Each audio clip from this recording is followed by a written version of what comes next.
This close, fan listeners. I am getting tired of playing in Charlottetown. Welcome into the Wildcast Instacast postgame show presented by Appliance Solutions, 25 Halifax Street, Moncton, New Brunswick, 506-858-5111. Man, we got the point. We got a point at least, but the Islanders end up getting the victory, 3-2 in overtime. This was a type of game that you see from the Islanders all the time. I'm not going to take requests to be on tonight just because it's quick. It's on the road, but I appreciate that. But yeah, I mean, the lines were juggled. We got the lines. We were juggled, but they played better than Thursday. Let's be honest. They played better than Thursday. Let's go through the scoring summary here. 12-5 in shots. So Moncton came out, had the first period, had most of the control in the first period. But, again, turnovers in our own zone end up in the back of the net, and that's what happened tonight. Moran going around. I can't remember who we tried to go around. Rutledge ends up grabbing at the blue line. Nice shot. Blocker side. Nothing that Warren could really do. And to be honest, I would say Warren was the reason we got the extra point tonight. He was dynamic when he needed to be. He was calm, composed for most of the game. Tough one on the OT winner, but he was the reason that we got the 2 points.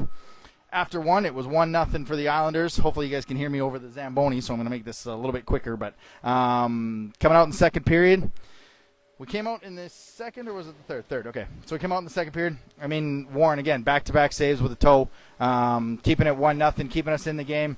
Turnover on the 2-on-1, Horth off the post. So, again, there. But, yeah, it proved to be big. I mean, they get that one. We might not get to overtime.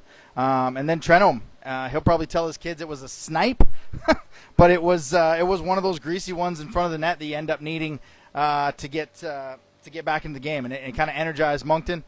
And it was 1-1 after 40 minutes. Shots in that period were 10-9 Moncton. And then we got to go on the power play for a while. And top cheddar, yeah, exactly.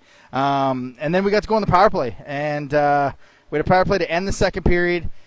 Ross Campbell took a 4-minute, and then they took another penalty. We had both the first 5 minutes of the third period on the power play, and finally, A, we got some new line combinations. B, we finally scored a power play goal. Combinations, we had Moran and Loshing on the back end, and then we had Denvoyer, Collard, and Lounsbury.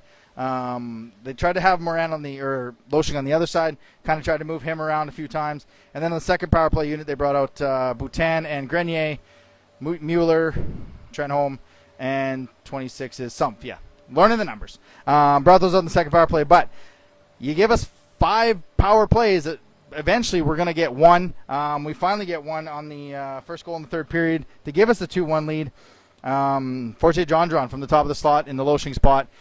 He wires it past Bickle to give us a 2-1 lead, but ultimately it was a 2-1 lead for about 40 seconds. Again, they let Romeo walk right down the middle. I don't care what goaltender's playing. You let a guy walk in down the middle, right into the slot. 90% of them are going to score. I can't remember who was in front of the net. It might have been Rutledge and Plandowski kind of battling in front. They reviewed it for goaltender interference. I'm assuming, obviously, they ultimately decided that Plandowski pushed him into Warren, which allowed the goal to stand, which got it back to 2-2. Nothing happened through that. Then we got into overtime and a turnover. I'm just trying to do a little bit too much. Goes the other way, Owen Conrad. I believe it's Owen Conrad. Yeah, Owen Conrad. One Warren probably wants back through the 5-hole, and the Islanders escape with a 3-2 overtime victory. We did get a point, but we finally did lose on the road. Let's get to some of the questions. How you want to win with Othe's? Man, I can't answer why O'Shea's on the fourth line. It surprised me a little bit when I saw it today. Unfortunately, I can't answer that. But the only thing I would guess is going with trying to spread out depth. But again, I don't make the decisions. We're going to get into some of this on the podcast on Wednesday. You can bet that. But again, yeah, they went with a couple different lines. So Loshing, Denvoyer, Mercier on the top line, Carrier, Sumpf, and Mueller on the second line. Trenholm, Lounsbury, Collard, and then Auger, Delorier, and Glass on the fourth line. Kept the defense together. But I like I said, they had to do something. They moved some lines around, maybe trying to get some spark. What I couldn't understand is in the 3-on-3 on overtime, why are you not putting Carrier and Denway together? They've played together. They're best friends. They were great for Team Quebec. I was a little shocked that they didn't come out in overtime after, not to start overtime, but after a few shifts. Because, I mean, when they're playing together, and it showed against Victo, they can be dynamic because they kind of know where each other's going to be. So, again, this is just kind of a quick post-game show as my wife is holding the camera and she's getting tired looking at me like, but, yeah. The 3 stars tonight, Robbie Rutledge was the 3rd star, Owen Conrad the 2nd star, and Carter Bickle was the 1st star. Up here talking to George Matthews, I believe. And I said Warren was the reason we got the point. He said Carter Bickle was the reason they got the point. It was a goaltending battle. Again, shots were 29-24 for Moncton. They controlled most of it, but it's a little frustrating. I mean, you outshoot them 12-5 in the first period, and you come out down 1-0. Turnovers are still kind of creeping in. We're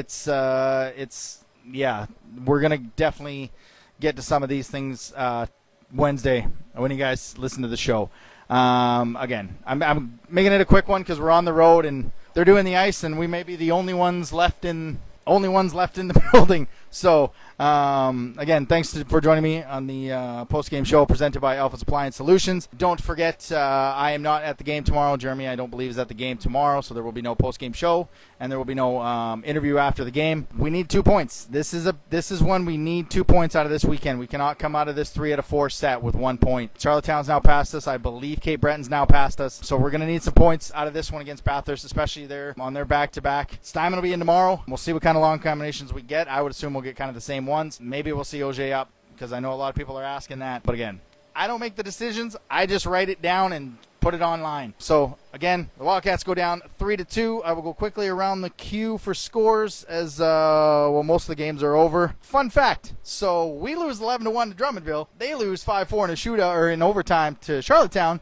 And then they lose today 5-2 to Bathurst. Makes it look even worse. Bathurst 5-2 over Drummondville. St. John 5-1 over Val-d'Or. Baie-Comeau 3-2 over Sherbrooke. The Huskies are up 3-0 after 2 over Cape Breton. And again here, 3-2. The Wildcats get a point, but they lose 3-2 in overtime. Again, for Alpha's Appliance Solutions, 25 Halifax Street, 506-858-5111. Thank you for joining me on the post-game show.